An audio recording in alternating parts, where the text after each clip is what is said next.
Praise దలాడండి. యేసుతో నా జీవితం అనే ప్రోగ్రాంకి మిమ్మల్ని ప్రేమపూర్వకంగా ఆహ్వానిస్తున్న ఈ ఛానల్ వీక్షించిన మీ అందరికీ కూడా నా హృదయపూర్వకమైన ధన్యవాదాలు చెల్లించుకుంటున్నాను.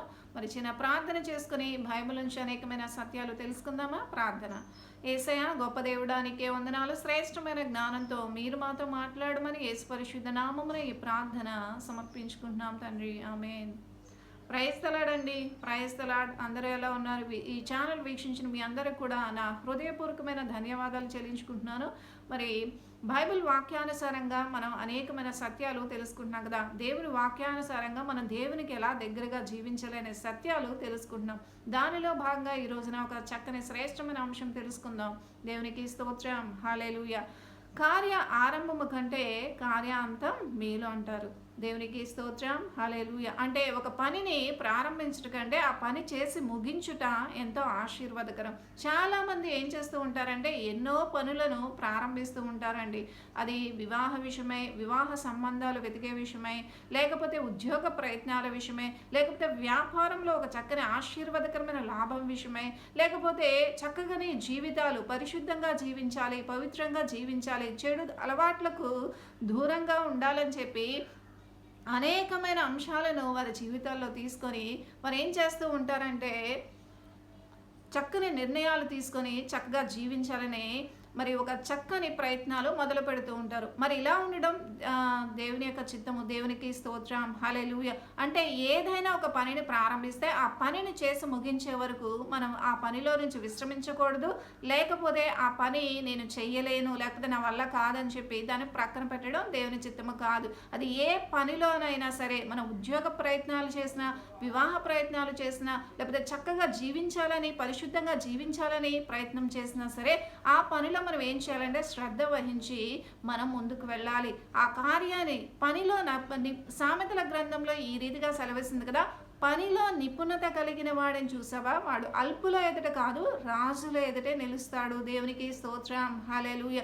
అంటే ఈ రోజున మన పనిలో ఒక నిపుణత, లేకపోతే ఒక శ్రద్ధ, లేకపోతే మన పనిలో ఏమైనా లోటుపాట్లు ఉన్నాయా, లేకపోతే మనం చేసే ప్రయత్నాలలో, మనం చక్కగా జీవించే విధానంలో ఏమైనా లోటుపాట్లు ఉంటే వాటిని సరి చేసుకుని ముందుకు వెళ్తే దేవుని యొక్క దీవెనలు, ఆశీర్వాదాలు చూడగలమండి. చాలామంది ఏం చేస్తూ ఉంటారంటే ఉద్యోగ ప్రయత్నాలు మొదలు పెడతారు, వివాహ ప్రయత్నాలు మొదలు పెడతారు, లేకపోతే వ్యాపారంలో ఆశీర్వాదాన్ని చూడాలనుకుంటారు. కానీ అవి వారి జీవితాల్లో ఆశీర్వాదకరంగా జరగపోయేసరికి ఇక నేను ఈ ఉద్యోగాన్ని సాధించలేను, లేకపోతే ఈ వ్యాపారంలో ఆశీర్వాదాన్ని నేను చూడలేను. ఎన్నో సంబంధాలు వెతికాం, అయినా సరే ఒకటి కూడా మరి యొక్క వివాహ బంధానికి సరిపోయే సంబంధాలు ఏవి కూడా మరి కుదరలేదు అని చెప్పి ఏం చేస్తూ ఉంటారంటే ఒక నిరాశలోకి, నిస్పృహలోకి వెళ్ళిపోతూ ఉంటారు. మరి ఇలా ఉండడం దేవుని చిత్తము కాదు. కానీ ఒక కార్యం ఆరంభిస్తే కార్య ఆరంభము కంటే కార్య అంతం మేలు అంటారు కదండి. దేవునికి స్తోత్రం. హల్లెలూయా. అంటే ఒక పనిని ప్రారంభించుట కంటే దాన్ని చేసి ముగించుట ఎంతో ఉత్తమము, ఆశీర్వాదము. దేవునికి స్తోత్రం. హల్లెలూయా. అంటే మనం చేస్తున్న పనిలో శ్రద్ధ వహించాలి. అంతేకాదు మనం చేస్తున్న పనిలో లోటుపాట్లు అనేవి ఉంటే వాటిని సరి చేసుకొని మరలా ముందుకు ఒక ప్రయత్నం వేసినప్పుడు ఖచ్చితంగా ఆ పనిలో మనం విజయాన్ని చూడగలమండి. మరి బైబిల్ గ్రంథంలో తీసుకుంటే గిద్యోను అనే మహావీరుడు. దేవునికి స్తోత్రం. హల్లెలూయా. గిద్యోను అనే వ్యక్తి ఉంటాడు ఆ న్యాయాధిపతుల గ్రంథంలో. దేవునికి స్తోత్రం. హల్లెలూయా. మరి ఈ వ్యక్తి గానుగు చాటున గోధుమలను దొల్లగొట్టుకున్న స్థితిలో దేవదూత వచ్చి అతను ఎదుర్కొని పరాక్రమం కలిగిన బలాఢ్యుడా అని చెప్పి సెలవిస్తుంది. దేవునికి స్తోత్రం. నేను పరాక్రమం కలిగిన బలాఢ్యుడిని ఏంటి, యుద్ధంలో గెలిచి వచ్చిన వారిని కదా ఆ రీతిగా అంటారని చెప్పి ఆయన ఏమంటారంటే దేవునికి స్తోత్రం. హల్లెలూయా. దేవుడు మరి నన్ను జ్ఞాపకం చేసుకుంటే నేనేదో ఎన్నిక లేని వాడిని, లేకపోతే నా గోత్రం ఎన్నిక లేనిది, నేను ఎందుకు పనికిరాని వాడిని అన్నట్లుగా ఆయన భావించుకుంటాడు. కానీ దేవుని దూత ఏం చెప్తుంది, నువ్వు పరాక్రమం కలిగిన బలాఢ్యుడివి, అంటే నువ్వు యుద్ధ వీరుడుగా విజయాన్ని సాధించే వ్యక్తిగా కనిపిస్తున్నావని దేవుని దృష్టిలో ఉన్నట్లుగా ఆ యొక్క దూత చెప్పడం జరుగుతుంది. దేవునికి స్తోత్రం. దాన్ని బట్టి అతను ఒక పనిని ప్రారంభించడం జరుగుతుంది. యుద్ధం చేయడం అనే కార్యాన్ని ఆరంభించడం జరుగుతుందండి. మరి ఆ యుద్ధాన్ని ఆరంభించినప్పుడు ఆ యొక్క దేవుని యొక్క చిత్త ప్రకారము ఆ యొక్క ఆ యొక్క సామ్రాజ్యంలో ఉన్న వారందరూ కూడా ప్రతి ఒక్కరు కూడా రావాల్సిందే యుద్ధానికి అని చెప్పినప్పుడు ప్రతి ఒక్కరు కూడా మరి ఆ యొక్క ప్రజలందరూ కూడా యుద్ధానికి రావడం జరుగుతుంది. చాలా మంది ప్రజలు రావడం జరుగుతుంది, వేల మంది ప్రజలు రావడం జరుగుతుంది. మరి అలా వచ్చినప్పుడు గిద్యోను యుద్ధం ప్రారంభించినప్పుడు మరి దేవుని సహాయం ఉంది కదా. అలాగే మరి నేను చూస్తే నేను యుద్ధానికి పిలిచినప్పుడు చాలా మంది ప్రజలు, వేల కొలది ప్రజలు రావడం జరిగింది కదా. ఈ వేల కొలది ప్రజలతో నేను యుద్ధాన్ని చేయగలని ఒక నిశ్చయత కలిగి ఉండవచ్చేమో. దేవునికి స్తోత్రం, హల్లెలూయా. అంటే ఒక నిశ్చయత లేకపోతే ఒక దృఢ సంకల్పము, అంటే నేను యుద్ధం చేయగలను, ఇంతమంది ప్రజలు ఉన్నారు కదా, నేను ఈ యుద్ధాన్ని గెలవగలను అని చెప్పి ఒక ఆలోచన కలిగి ఉండి మరి ఆ పనిని ప్రారంభించి ఉండవచ్చు. దేవునికి స్తోత్రం. యుద్ధం చేయాలనే ఆలోచన కలిగి ముందుకు వెళ్ళవచ్చు. కానీ మరి దేవుడు ఏం చెప్తారంటే మరి యుద్ధానికి సిద్ధపాటు కలిగిన వ్యక్తులు మాత్రమే యుద్ధం చేయడానికి ఉంచి మిగిలిన వారందరినీ కూడా, ఎవరైతే భయపడుతున్నారో లేకపోతే యుద్ధం చేయాలని లేదో వారందరినీ కూడా మరి వెళ్ళిపోమని చెప్పినప్పుడు దేవునికి స్తోత్రం, హల్లెలూయా. మరి గిద్యోను ఆ రీతిగా మాట్లాడినప్పుడు ప్రజలందరూ కూడా చాలా మంది వెళ్ళిపోయి చివరికి 300 మంది మాత్రమే మిగలడం జరుగుతుందండి. దేవునికి స్తోత్రం, హల్లెలూయా. ఈ 300 మందిని మరి చుట్టూ ఉన్న పరిస్థితులు చూసి మరి గిద్యోను అయ్యో నా వల్ల కాదు, నేను యుద్ధం చేస్తానని చెప్పేసరికి చాలా మంది ప్రజలు వచ్చేసారు, వేల కొలది ప్రజలు ఉన్నారు కదా, నేను ఎలాగైనా యుద్ధం గెలవచ్చు అనుకున్నాను. కానీ ఇటు చూస్తే వచ్చిన వారు అందరూ కూడా వెళ్ళిపోయారు, 300 మంది మాత్రమే ఉన్నారు. వీరితో నేను లక్షల మంది ప్రజలను ఎలా గెలవాలి, నేను ఎలా యుద్ధం చేయాలని చెప్పి ఈ కార్యాన్ని ఇంతటితో నేను ముగిచ్చేస్తాను, లేకపోతే నా వల్ల కాదు, నేను యుద్ధం చేయలేను, యుద్ధాన్ని ప్రారంభించలేను, లేకపోతే యుద్ధం నా వల్ల కాదని చెప్పి వెనుదిరిగిన స్థితిలో పారిపోలేదు, లేకపోతే విడిచిపెట్టలేదు. కానీ ఒక పనిని ప్రారంభించి ఆ పనిని ముగించినట్లుగా చూస్తున్నాం. దేవునికి స్తోత్రం, హల్లెలూయా. మరి వారు పనిని ప్రారంభించారు కదా. ఒక యుద్ధం చేయాలనే ఆలోచనతో వచ్చినప్పుడు యుద్ధానికి సిద్ధపాటు కలిగిన వ్యక్తులు మాత్రమే ఉంచి యుద్ధానికి సిద్ధపాటు లేని వ్యక్తుల్ని వెళ్ళిపోమనడం ద్వారా యుద్ధం గెలవడం జరుగుతుంది ఆ 300 మందితోనే. దేవునికి స్తోత్రం, హల్లెలూయా. అంటే ఒక పనిని ప్రారంభించినప్పుడు ఆ పనిలో శ్రద్ధ వహించడమే కాదు, ఆ పనిని ఒక వివాహ ప్రయత్నం ప్రారంభించామనుకోండి, ఎన్ని సంబంధాలు తెచ్చినా కుదరట్లేదంటే మరలా ఒక్కసారి, అంటే దానిని విడిచిపెట్టకుండా మరలా ఒక్కసారి మరి దానిలో ఏమైనా లోటుపాట్లు ఉన్నాయేమో, లోపాలు ఉన్నాయేమో, వాటిని సరి చూసుకొని మరలా ఒక ప్రయత్నం చేస్తే ఖచ్చితంగా ఆ సంబంధాలు సెట్ అవ్వచ్చు. లేకపోతే ఉద్యోగ విషయం, ఎన్నోసార్లు ఉద్యోగులు ప్రయత్నిస్తూ ఉంటారు. అయినా సరే ఎక్కడొక్కడ చక్కని జాబ్ అనేది వారికి దొరకదు, లేదా ఆ ఉద్యోగం అనేది పొందుకోలేని స్థితిలో నిరాశలోకి వెళ్ళిపోతూ ఉంటారు, నిస్పృహలోకి వెళ్ళిపోతూ ఉంటారు. ఇక నా వల్ల కాదు, నేను ఇంక ఈ ఉద్యోగ ప్రయత్నం విడిచిపెడతాను, ఇంకా నాకు ఈ ఉద్యోగం రాదు, లేకపోతే వ్యాపారంలో నేను ఎంత ఆశీర్వాదకరమైన లాభాన్ని నేను చూడాలనుకుంటున్నాను, నేను చూడలేకపోతున్నాను, లేకపోతే నేను చాలా మంచిగా బ్రతకాలనుకుంటున్నాను, పరిశుద్ధంగా జీవించాలనుకుంటున్నాను, ఈ త్రాగుడు అనే వ్యసనంలో నేను ఉండాలనుకోవట్లేదు, ఈ దురలవాట్లు అనే వ్యసనంలో నేను ఉండాలని అనుకోవట్లేదు అని చెప్పి చక్కని నిర్ణయాలు తీసుకున్నాను. కానీ నేను వీటికి అనుకూలమైన పరిస్థితులు, మరి గిద్యోను కూడా అనుకూలమైన పరిస్థితులు ఉన్నాయా అంటే లేవనే చెప్పాలి. ఎందుకంటే గిద్యోను యుద్ధం చేస్తానన్నప్పుడు చుట్టూ ఉన్న పరిస్థితులు చాలామంది ప్రజలు వచ్చారు. కానీ అప్పుడు ఒక ఆలోచన కలిగి నేను ఈ మనుషులు అంటే చుట్టూ ఉన్న పరిస్థితులను బట్టి నేను యుద్ధం చేయగలను అనుకున్నాడేమో. కానీ దేవుని మీద ఆధారపడి విశ్వాసంతో ముందుకు సాగినప్పుడు మరి 300 మందితోనే యుద్ధం గెలవడం జరుగుతుంది. దేవునికి స్తోత్రం. వచ్చిన ప్రజలందరూ కూడా వెళ్ళిపోవడం జరుగుతుంది. మరి ఆ సిచ్యుయేషన్ బట్టి గిద్యోను వెనుతిరగలేదు, లేకపోతే ఇంకా నేను యుద్ధం చేయలేను అని చెప్పి వెనుతిరిగిన పరిస్థితులు లేవు. కానీ మరి ఆయన ఎలాగైనా దేవుని మీద విశ్వాసం ఉంచి ఈ కార్యాన్ని ప్రారంభించాం. కార్య ఆరంభము కంటే కార్య అంతం మేలంటున్నాం కదా. అంటే ఒక పనిని ప్రారంభించడం కంటే ఆ పని చేసి ముగించిన ఎంతో ఉత్తమం. ఈ రోజున ఏ పనులు ప్రారంభించినా, అది వివాహమైన, ఉద్యోగమైన, వ్యాపారమైన, లేకపోతే చక్కని జీవితాలు మరి జీవించాలని నిర్ణయాలు తీసుకున్నా సరే, ఈ రోజున మనం ఇప్పటి వరకు జీవించిన జీవితాలను సరి చేసుకొని, లేకపోతే మనం ఇప్పటి వరకు ప్రయత్నించిన ప్రయత్నాలలో, అది ఉద్యోగమైనా లేకపోతే వ్యాపారంలో అయినా సరే, మరలా ఒకసారి ఆ యొక్క కార్యాలను మనం ఎలా అయితే యుద్ధంలో వారు భయం కలిగిన వ్యక్తులు వెళ్ళిపోండి, సిద్ధపాటు కలిగిన వ్యక్తులే ఉండండి అన్నట్లుగా, మరి యుద్ధానికి సిద్ధపాటు కలిగిన వ్యక్తుల ద్వారా విజయాన్ని సాధించినట్లుగా మనము కూడా మన పనులు ప్రారంభించినప్పుడు ఆ పనుల్లో శ్రద్ధ వహించి మనలో ఉన్న లోపములు ఏమైనా ఉన్నాయేమో, ఈ కార్యం నేను ఇలా చేయలేదు, ఇలా చేస్తే బాగుంటుంది, లేదా ఈసారి ఇలా ప్రయత్నిస్తే బాగుంటుంది అని చెప్పి ఒక్కసారి మరలా ప్రయత్నించి చూస్తే ఖచ్చితంగా ఆ పనిని అంటే ఆ పనిని ప్రక్కన పెట్టకుండా, ఆ పనిని వాయిదా వేయకుండా, లేకపోతే ఆ పనిని విడిచిపెట్టకుండా, ఆ ప్రయత్నం ఆపకుండా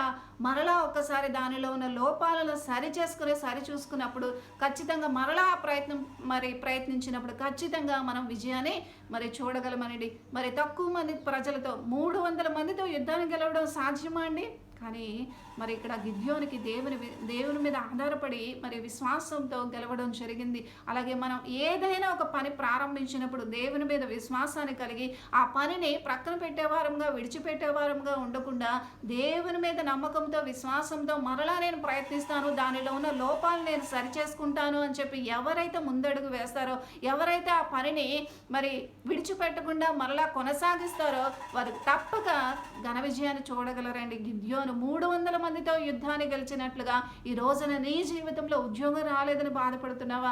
వ్యాపారంలో నష్టం కలుగుతుందని బాధపడుతున్నావా? లేకపోతే అనారోగ్య పరిస్థితుల్లో తగ్గట్లేదు, అయినా సరే దేవునికి నమ్మకంగా జీవిస్తున్నాను, దేవుడు ఖచ్చితంగా ఆరోగ్యాన్ని ఇస్తాడని ఇటువంటి నిరీక్షణ కలిగి ఉన్నావా? లేకపోతే నేను చాలా చక్కని జీవితాన్ని జీవించాలనుకుంటున్నాను, చక్కని నిర్ణయం తీసుకున్నాను, దురలవాట్ల నుంచి నేను విడుదల పొందుకుని చక్కని జీవితాన్ని జీవించాలనుకుంటే నా స్నేహితులు, నా ఫ్రెండ్స్ మరలా త్రాగమని, లేకపోతే మరలా మద్యపానానికో మత్తు పదార్థాలకు అలవాటు చేస్తున్నారని చెప్పి నిరాశ నిస్పృహకు వెళ్ళడం, లేకపోతే నా వల్ల కాక నేను మరలా అదే పాపిష్టి జీవితంలోకి వెళ్ళిపోతానని చెప్పి అలా ఉండడం దేవుని చిత్తము కాదు. కానీ ఒక్కసారి మంచి నిర్ణయం తీసుకుంటే చక్కగా నేను త్రాగుడుని విడిచిపెట్టాలి, వ్యభిచారాన్ని విడిచిపెట్టాలి, లేకపోతే మత్తు పదార్థాలు కలిగిన స్థితిని విడిచిపెట్టాలని చక్కని నిర్ణయాలు తీసుకుంటే ఆ నిర్ణయాలు కడవరకు కూడా కొనసాగించినప్పుడు, ఆ ప్రయత్నాలు కడవరకు కూడా కొనసాగించినప్పుడు చక్కని ఆశీర్వాదకరమైన ఫలితాన్ని చూడగలం. మన వల్ల కాదు, నా వల్ల కాదు, లేకపోతే నేను ఇలా ఉండలేను, లేకపోతే వారందరూ ఫోర్స్ చేస్తున్నారు కాబట్టి నేను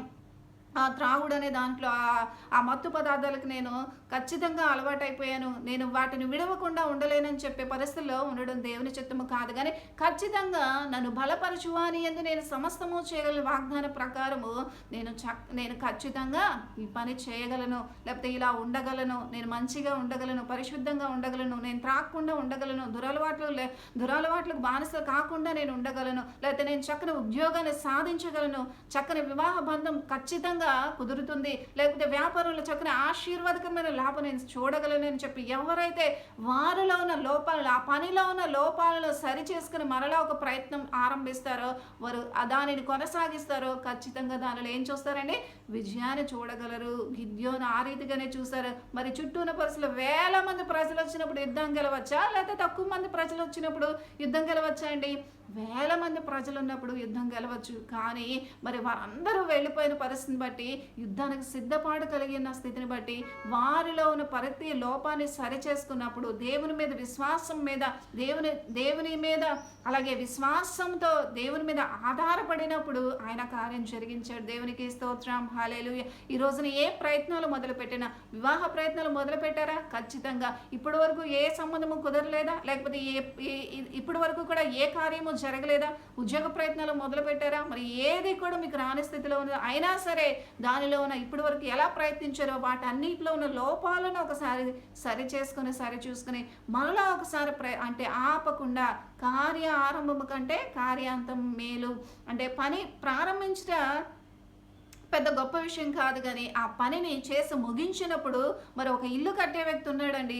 ఆ ఇల్లు ఎవరైనా ఏమంటారంటే, ఇల్లు కట్టడం ప్రారంభించి ఆ ఇల్లు కట్టడం పూర్తి చేయకపోతే వీడు ఇల్లు కట్టాలనుకున్నాడు కానీ ఇల్లు కట్టలేకపోయాడా అని చెప్పి అంటూ ఉంటారు. దేవునికి స్తోత్రం, హల్లెలూయా. లేకపోతే ఏదైనా ఒక కార్యం చేయాలనుకున్నాడు, లేకపోతే ఉద్యోగాన్ని చేయాలనుకున్నాడు, ఉద్యోగాన్ని సాధించాలనుకున్నాడు, అది చేయలేకపోయాడు అని చెప్పి నిందలు రావడం దేవుని యొక్క చిత్తము కాదు. కానీ మనం ఏదైతే పనిని ప్రారంభిస్తున్నామో ఆ పనిని చివరి వరకు కొనసాగించి ముగించాలి. అప్పుడే దేవుని ఆశీర్వాదం చూడగల. మధ్యలో విడిచిపెట్టడం కానీ ఇది నా వల్ల కాదని చెప్పి చుట్టూ ఉన్న పరిస్థితిని చూడకుండా గిద్యోను వల్ల దేవుని మీద విశ్వాసంతో ముందడుగు వేసినప్పుడు, లేదా దేవుడిచ్చిన మాట ప్రకారంగా నిలబడినప్పుడు మన చుట్టూ ఉన్న పరిస్థితులన్నీ కూడా మనకి ఎప్పుడు కూడా ఉద్యోగం రాదు, వ్యాపారంలో ఆశీర్వాదం ఉండదు, లేకపోతే మన పరిస్థితులు మారవు, ఇంకా వివాహం కాదు, లేకపోతే అని చుట్టూ ఉన్న పరిస్థితులు, లేకపోతే నా జీవితం మారదు, నేను ఇంకా దుర్భరమైన పరిస్థితులకు వెళ్ళిపోతున్నానని చెప్పి అనిపించవచ్చు.